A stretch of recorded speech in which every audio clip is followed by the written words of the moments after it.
যে উপু মজ্জালের উপু একাধিক মামলার আসামি। আমরা যেমনটা জেনেছি এলাকাবাসীর কাছ থেকে, প্রায় 15টি একাধিক মামলার আসামি এবং এই উপু একজন কিলার ছিলেন এবং দুর্ধর্ষ লোক ছিলেন। তিনি হত্যা, অস্ত্র, যে দর্শনকারী, সকল ধরনের অপরাধের সাথে সে জড়িত ছিলেন।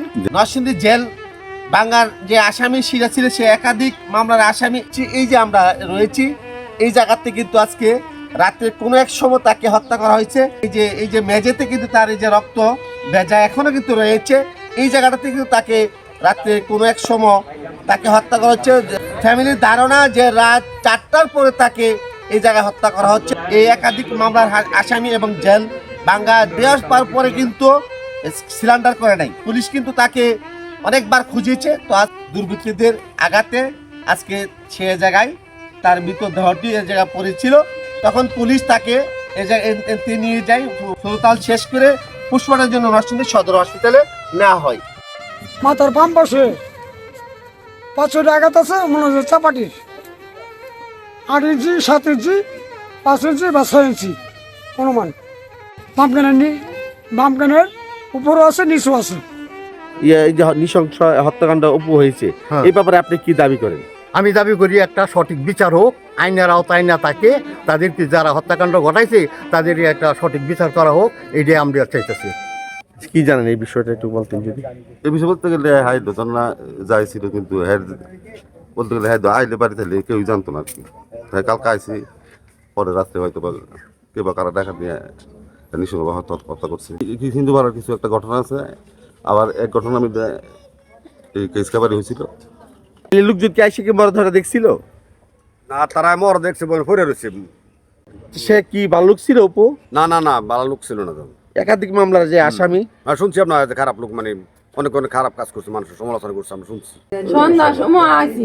আচ্ছা, সন্ধ্যা বাড়িতে আসছিল না? আপনার ছেলে কখন বাইকটা বেরিয়ে গেছে? বাড়িতে আসছে, মনে করেন বাড়িতে আধা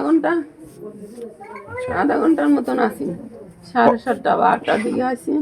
আচ্ছা, আধা ঘন্টার মতো মনে বাড়িতে আসি, পরে তো গেছে ওই। আপনি এই যে হত্যাকাণ্ডটা হয়েছে, আপনি সংবাদটা কখন পেয়েছেন? আমি তো ভাইছি মনে হয় 9টার দিকে মনে হয়। কিভাবে ঘটনাটা ঘটছে একটু বলতে পারবেন? না, এগুলি তো আমি জানি না। আমি আরেকটাই মোবাইলে আরেকটাই কইতাছে, আরেক বেরিয়ে কইতাছে ফিল্ড বলে মানুষ মারছে। পরে আমি কইতাছি কারে পেয়াটা মারছে, কই মানুষ কইতাছি না কেউ না। আপনার ছেলে কে হত্যা করতে পারে, এটা আপনার কি ধারণা? আমি জানি না এটা। আর আপনার ছেলের কি বিচার চান আপনি যারা হত্যা করছে? বিচার অনেকই চাবো আমি তা কইতাম না। আপনার কি নাম? আমার নাম মিতা। হত্যাকাণ্ড ঘটনা ঘটেছে, এই বিষয়টা আপনি কিভাবে দেখছেন বা আপনি কি জানেন এই বিষয়টা যদি বলতেন আমাদেরকে। আমি যতটুকু জানি, কালকে সন্ধ্যার সময় ভাইয়া বাসায় আসছিল আর কি, 7টা 7:30টার দিকে আসছিল। আইসা আমাদের সাথে দেখা করে না, আমরা এই রুমে ছিলাম আর কি। তো ভাইয়া হচ্ছে কি ভাইয়ার রুমে গেছে, ওখান থেকে ভাইয়ার রুমে গিয়ে ভাইয়া 5 মিনিট মনে হয়েছিল। তো সাথে আরো 4 থেকে 5 জন লোক ছিল আর কি সাথে। 5 মিনিটের মধ্যেই ভাইয়ার রুম থেকে আবার ভাইয়া যখন বেরিয়ে যাইতেছে, তখন আমি রুম থেকে বেরিয়েছি। বের হওয়ার পরে দেখলাম যে ভাইয়ার সাথে আরো 4-5 জন লোক আছে। তো এরা খালি তখনই বের হয়ে গেছে। তো আমি আর এরপরে আর ভাইয়ার সাথে আমার কোনো যোগাযোগ নাই। তো সকালবেলা আমি যখন জানতে পারলাম যে আমার ভাইয়া মারা গেছে, সেটা আমি জানি নাই। আমার একটা ভাইয়ের ছেলে বলতেছে ওখানে একটা লাশ মাইরা ফেলাই রাখছে, কে জানি মুখ বাদা চিনে না। এটা বলার সাথে সাথে পরে এর আবার ফোন দিয়ে নিয়ে আসছি। পরে এর মোবাইলের মধ্যে আমি যেটা দেখলাম ছবি দেখা, যখন আমি চিৎকার মারছি, আবার আমি মানে রক্ত দেখেই আমি ভয় পেয়ে গেছি, চিৎকার মারছি বড় করে। তখন আবার আমার মেয়ে বলতেছে আম্মু এটা তো আমার মামার কাপড়। পরে আমি দৌড়াইয়া ওখানে গেলাম আর কি, এটাই। আর মারার যে এটা আমাদের মধ্যে কিছুদিন যাবতই একটা হয়েছে, আমাদের এলাকার এবং নিজের বাড়ির মানুষই। এই যে একটা জায়গা সংক্রান্ত ব্যাপার, হিন্দু পাড়ার আর কি, হিন্দু পাড়ার কিছু কিছু জায়গা আছে যেটা দেখা গেছে একজনের জায়গা আরেকজনের দখল কইরা খায়। তো যারা দখল কইরা খায়, এরা কিছু লোক আইসা যে ভাইয়ের কাছে বলে, এগুলা ভাই আবার সমাধান করে দিত আর কি। তো এই সব নিয়েই কিছু লোকের হয়তো বা ওখানে তাদের কম হয়। তখন আমাদের বাড়ির কিছু লোকই এটা নিয়ে মনে করেন যে একটা দল হয়েছে আর কি। হ্যাঁ, সমস্যা হয়েছে। তো এরাই মনে করেন কিছুদিন ধরে বলতেছে যে বাইরে মেরে ফেলবে, বা আমাদের বাড়ির মধ্যে রাত্রে 12টা 1টার দিকে আমাদের বাড়ির পিছনে আইসা 20 জন 25 জন লোক আইসা প্রায় ইয়া করে দাঁড়ায় থাকে বা দেখে ভাইয়া বাড়িতে আসে কিনা, বা আমরা তো খুব আতঙ্কের মধ্যেই ছিলাম কিছুদিন যাবত। যারা সন্দেহ করতেছে এটা আমাদের নিজেরই লোক এবং হিন্দু পাড়ার কিছু, আমি এদের নাম শুনছি বাট আমি দেখি নাই কখনো।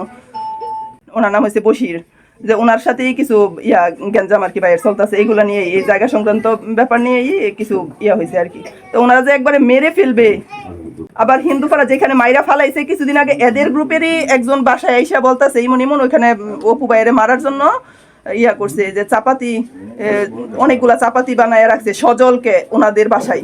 তো এই জিনিসগুলা কিন্তু আমরা আবার আমার বাইরের কানে দেই নাই, আমরা বাইরের কাছে বলি নাই। যদি আবার বাইরের কানে দেই, এটা যদি আবার বাইক কোনো কিছু করে বা এটা নিয়ে যদি পরে আবার কোনো হয়, এই জন্য এগুলো আবার আমরা বাইরের কাছে বলি নাই যে বাইরে মারার জন্য ওইখানে করছে। এবং প্রায়ই এরা মনে করেন বাড়িতে আইসা ওই যে আমাদের বাড়ির চারপাশে করতো। গতকাল যে ছিল এই হত্যাকাণ্ডের ঘটনার সাথে কি এরা জড়িত থাকতে পারে কিনা আপনার কি ধারণা? এটা তো আমি সঠিক বলতে পারবো না। আর হচ্ছে গিয়া এরা যদিও জড়িত না থাকে, এরা তো জানে ওইখানে বাইয়া তো আর একা গেছে না, যেখানে মারছে ওই জায়গায় তো বাইয়ের সাথে সবসময় 4-5 জন লোক থাকে, 4-5 জন 7-8 জন 10 জন এরকম লোক সবসময় সাথে থাকে।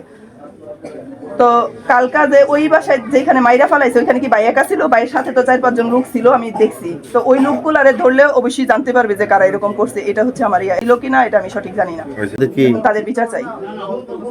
আপনার বাড়িতে ছেলে মেয়ে আছে? হ্যাঁ, এক ছেলে আছে।